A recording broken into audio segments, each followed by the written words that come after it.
Él solo me pidió que lo llevara a casa esa noche, pero lo que encontré al llegar fue algo que no podía ignorar: su voz rota, su máscara caída. Nunca imaginé que el hombre al que observé 3 años desde el asiento delantero estaría temblando frente a mí, pidiéndome algo más que un viaje. Y yo, que juré no cruzar la línea, ya no pude retroceder. ¿Estás bien? ¿Dónde estás? Fue lo primero que dije cuando escuché su voz quebrada al otro lado del teléfono. ¿Puedes venir?, murmuró. No pregunté más. Salí corriendo. Durante 3 años fui su chofer, Adrián Ferrer, CEO, millonario, inaccesible, un tipo que parecía no necesitar nunca nada de nadie. Pero esa noche no era ese hombre. Esa noche Adrián no era su título. Era solo alguien perdido. Me pidió que lo recogiera en un restaurante caro de la Gran Vía, casi a medianoche. Nunca salía a esa hora, y mucho menos solo. Cuando llegué, no lo vi en la puerta. Pensé que tendría que esperar, pero ahí estaba, apoyado en la pared, solo, cabizbajo, trastabillando. Pensé que no vendrías, dijo apenas me acerqué. Siempre vendría, Adrián. Tenía la voz rota. No era solo alcohol. Había otra cosa, algo que nunca había visto en él. Lo ayudé a subir al coche.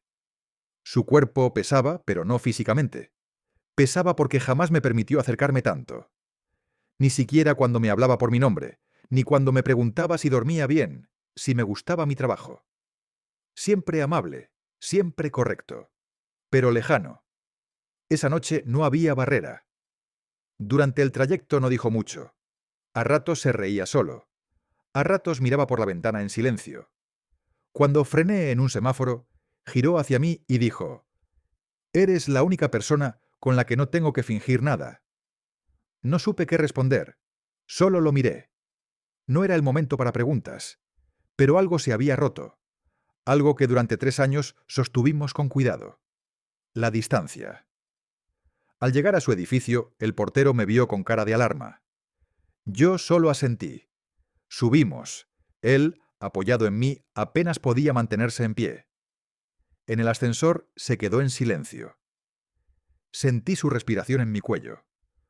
Por un instante quise pensar que no era casualidad. Dentro de su apartamento lo senté en el sofá. Quise irme, pero me detuvo con una pregunta. «¿Te vas a quedar un rato?» «Claro, hasta que te sientas mejor». Fui a buscarle agua. Cuando volví tenía los ojos entrecerrados, pero me observaba. «¿Siempre cuidas así a los demás?» «No a todos», respondí. Él sonrió, apenas. El silencio se hizo más denso. No incómodo, tenso. Como si los dos supiéramos que lo que pasaba no tenía retorno, que al día siguiente ya nada sería igual. Se recostó, agotado, me senté en el suelo junto a él, no me pidió explicaciones, no me pidió que me fuera. Solo cerró los ojos. Pasaron unos minutos. Después dijo algo que me perforó. «Me siento seguro cuando tú me llevas a casa». Nunca me había dicho algo tan claro. No desde el poder, sino desde la fragilidad. Y yo, que creí estar preparado para todo, sentí cómo me desarmaba. Me quedé mirándolo dormir. No era el hombre inquebrantable que todos admiraban. Era alguien que, por una noche, bajó la guardia. Y yo, sentado en el suelo de su casa, supe que acababa de cruzar un umbral. Adrián seguía dormido. Me quedé en el suelo, con la espalda contra la pared, observando cómo su respiración marcaba el ritmo del silencio. La ciudad afuera no paraba, pero ahí dentro todo se había detenido. No supe cuánto tiempo pasó. Solo supe que no podía levantarme e irme como si nada. Cuando abrió los ojos, no parecía sorprendido de verme ahí. «¿Dormiste algo?», preguntó con voz ronca. «Un poco. Tú dormiste bastante». Lo necesitaba. Se incorporó lentamente. Se quedó mirando al vacío. Pensé que haría algún comentario para quitarle peso a la situación. Pero solo dijo: «Perdí el control anoche. No estoy acostumbrado a eso». A veces perder el control es lo único que nos salva. Respondí sin pensarlo. Me miró por primera vez con algo más que cortesía, como si no supiera cómo ubicarme en su mundo ahora, como si no encajara en ninguna de las casillas que había construido para los demás. Y tenía razón, ya no era solo su chofer. Me ofreció café. Compartimos algunos silencios. Me contó que la cena fue con inversores, que bebió más de lo que debía, que no esperaba terminar llamándome. Pero lo hizo, y eso, aunque no lo dijo, significaba algo. Cuando me fui ya era de día. Caminé hasta el coche sin poder dejar de pensar en lo que había sentido. No era solo ternura, era otra cosa, algo que me costaba nombrar. Durante los días siguientes todo fue igual. Pero no, las rutinas se mantenían, pero había algo diferente en la forma en que me hablaba. Más pausas, más preguntas personales, más miradas que duraban un poco más. Yo fingía no notarlo. Él también. Hasta que una tarde se sentó delante en lugar de atrás. ¿Puedo?, preguntó antes de abrir la puerta del copiloto. Claro. Subió y se quedó en silencio unos minutos. Luego dijo: a veces no sé quién soy cuando nadie me mira. ¿Y conmigo?, pregunté sin girar el rostro.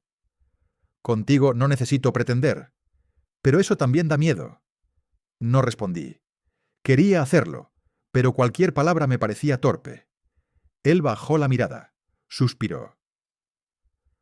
Hay días en los que pienso que he construido todo esto, la empresa, la imagen, el control, solo para no sentir. Eso sí lo entendí, mejor de lo que habría querido. Esa misma noche, cuando lo dejé en casa, dudó un segundo antes de bajar. ¿Quieres subir un momento? No había reunión, no había justificación. Asentí. No hablamos mucho, no hacía falta.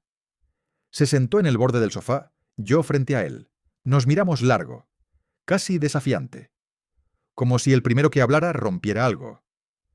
Entonces, sin previo aviso, dijo: durante años creí que si no mostraba debilidad, nadie podría hacerme daño. Y ahora, comencé. Ahora siento que me estoy rompiendo igual, pero en silencio. La vulnerabilidad de su voz me desarmó. No era un juego. No era deseo disfrazado. Era una confesión. Estiró una mano, la dejó a medio camino, como si no supiera si debía tocarme. Yo la tomé. Apenas. ¿Alguna vez pensaste en dejar esto?, preguntó. ¿Conducir? Number Me da una especie de control. ¿Y si dejaras de conducir solo para otros? No entendí si hablaba en sentido literal o de otra cosa. Lo miré. ¿Me estás pidiendo que me quede? Él no respondió con palabras. Solo apretó un poco más mi mano. No hubo beso esa noche, pero hubo algo más fuerte. La pausa. Esa clase de pausa que no es duda, sino contención. Como si los dos supiéramos que si dábamos un paso más, ya no habría forma de volver atrás. Me fui sin mirar atrás, aunque la mitad de mí se quedó ahí, con su mano aún en la mía. Los días siguientes fueron raros. No incómodos, pero tensos. La rutina seguía, sí, pero con otra carga. En cada saludo había algo que pesaba más. En cada mirada una especie de pregunta sin respuesta.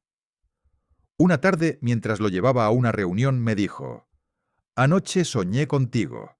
Lo dijo como quien lanza algo al vacío sin saber si será atrapado o caerá. ¿Ah, sí? Sí. No recuerdo qué pasaba. Solo recuerdo que me sentía tranquilo.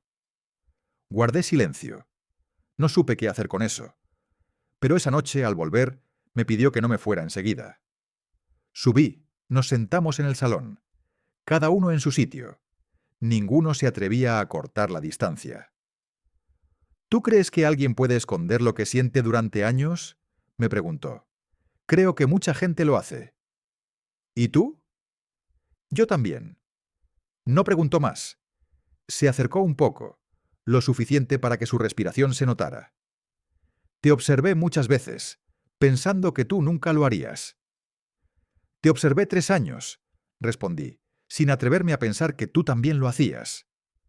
El silencio no fue incómodo, fue la antesala. de algo inevitable. Entonces, muy despacio, acercó su rostro al mío. No fue impulsivo, fue una especie de permiso. Lo miré a los ojos.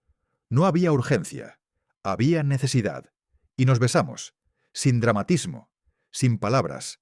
Un beso lento, real. No buscábamos intensidad, buscábamos reconocimiento, validación, como si, por fin, todo lo no dicho tuviera forma. No hubo nada físico más allá de ese beso. Ni manos que recorren, ni cuerpos que se pierden. Solo el contacto justo para que todo cambiara. No pensé que esto pasaría, dijo él todavía cerca. Yo tampoco, pero aquí estamos. ¿Y ahora qué? No lo sé. No era el momento para respuestas. Solo sabíamos que ya no éramos los mismos, que el contrato tácito de distancia se había roto.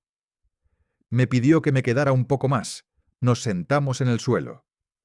Él apoyó la cabeza en mi hombro. Yo no me moví.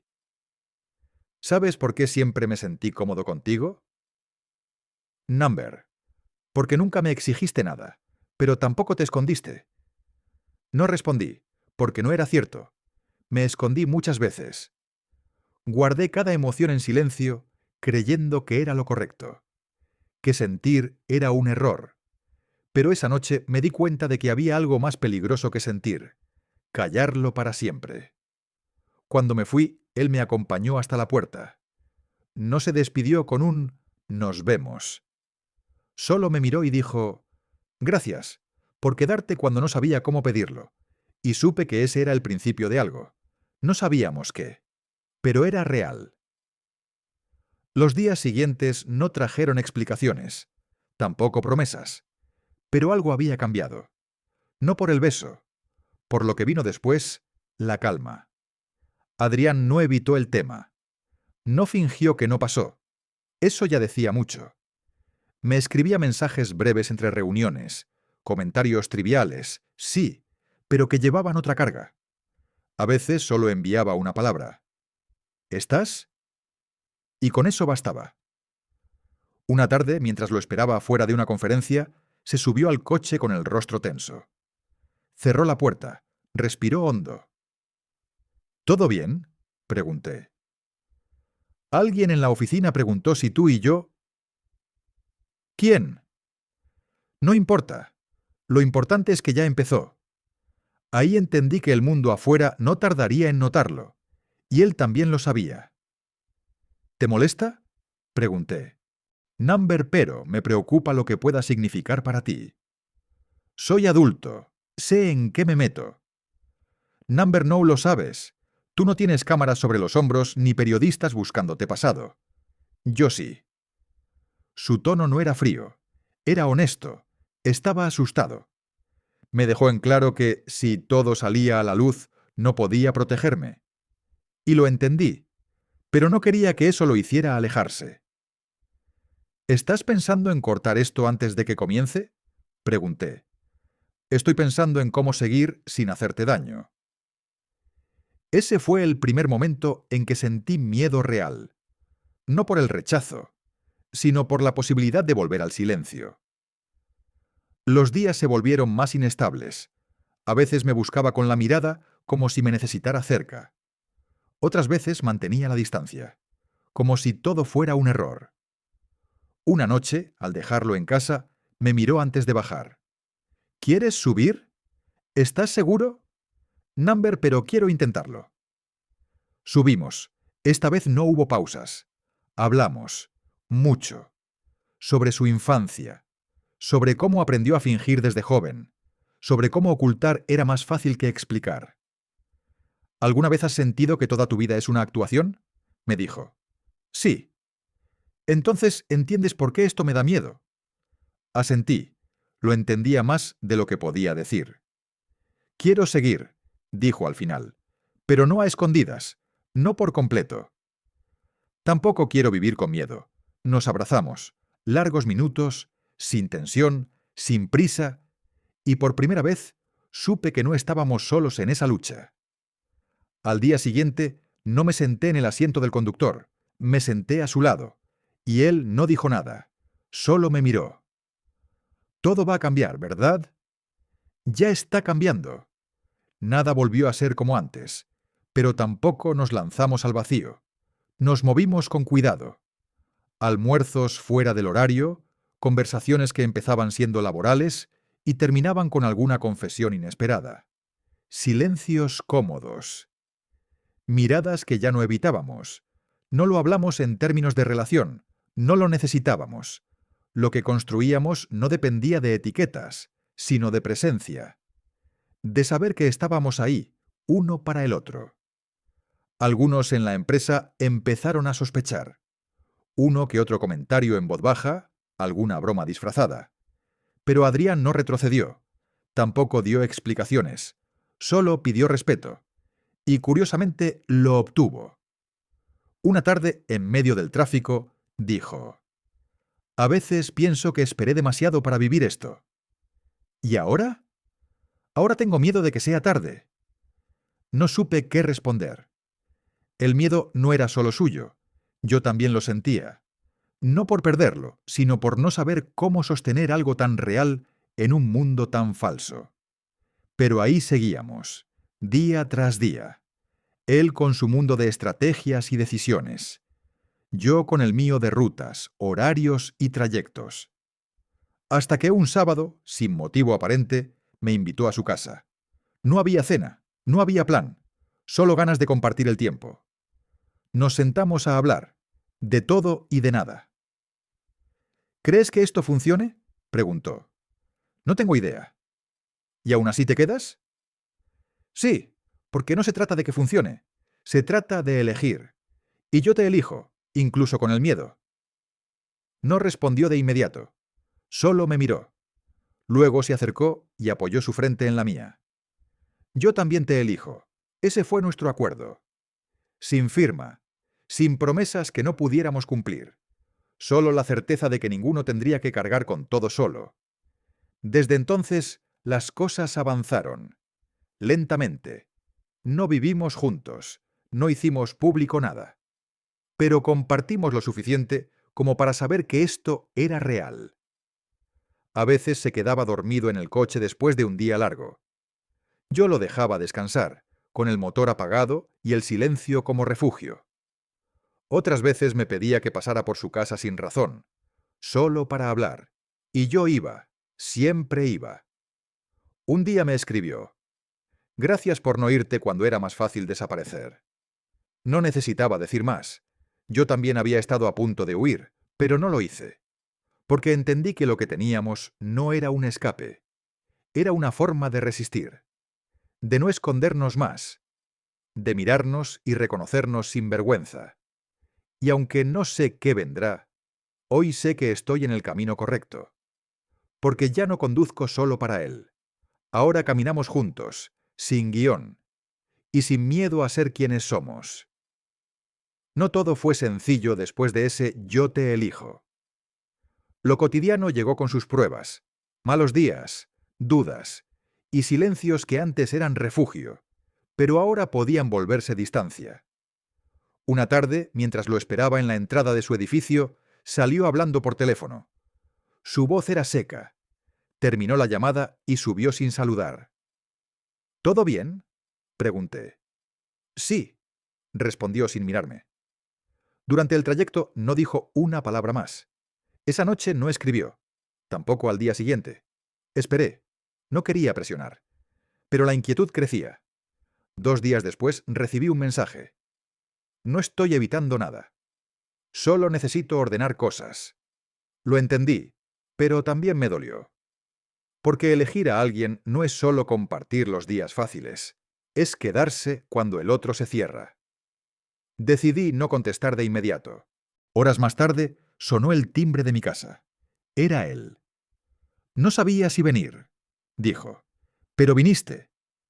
«No estoy huyendo de ti, estoy huyendo de mí». Pasó, se sentó, y sin que yo preguntara, empezó a hablar. «Me cuesta confiar en lo que siento. Me enseñaron a dudar de todo, a no mostrar necesidad, a resolver solo. Y tú me ves. Y eso me descoloca». Me senté frente a él. «No vine a salvarte, Adrián. Solo quiero estar, si tú me dejas». Eso me asusta, porque no sé estar con alguien sin pensar que tarde o temprano se va a ir. Yo también tengo miedo, pero sigo aquí. Nos quedamos en silencio, no para evitar hablar, sino porque las palabras ya no eran necesarias. A partir de ahí, algo cambió. Empezamos a hablar más, no solo de lo que sentíamos, sino de lo que nos dolía, de lo que nos frenaba. Aprendimos a preguntarnos, ¿cómo estás de verdad? Y a decir no lo sé sin culpa. Una noche, después de una jornada tensa, él me escribió: no tengo fuerzas hoy, pero quiero verte. Fui. No hablamos mucho. Solo nos sentamos juntos. Y en ese silencio entendí que estar con alguien también es eso. No llenar los vacíos, sino acompañarlos. Un domingo, mientras desayunábamos, me miró y dijo: ¿sabes qué me gustaría? Poder llevarte de la mano por la calle sin pensar en quién nos mira. Yo también, respondí. ¿Lo harías? Si tú das el paso, yo no suelto. No lo hicimos ese día. Pero la idea ya estaba plantada. Y con eso bastaba. Porque aprender a amar también es aprender a esperar. Y lo que construimos no nació de un impulso. Nació de la constancia. Los meses pasaron sin grandes escenas. Ninguno buscaba intensidad desbordada. Lo que queríamos era algo que aguantara el peso de lo real. La primera vez que Adrián me tomó la mano en la calle no hubo testigos. Fue al salir de un cine, ya de noche. No dijo nada. Solo lo hizo. Y yo no solté. Tampoco hicimos fotos, ni publicamos frases con doble sentido. No había necesidad de demostrarle nada al mundo, solo a nosotros. Pero fuera de esa burbuja discreta, seguían existiendo expectativas. Un almuerzo de trabajo, una mirada incómoda, una pregunta que no venía al caso. Nada directo, pero constante. Hasta que uno de sus socios le dijo en privado: puedes hacer lo que quieras con tu vida, pero recuerda lo que representas. Me lo contó esa misma noche.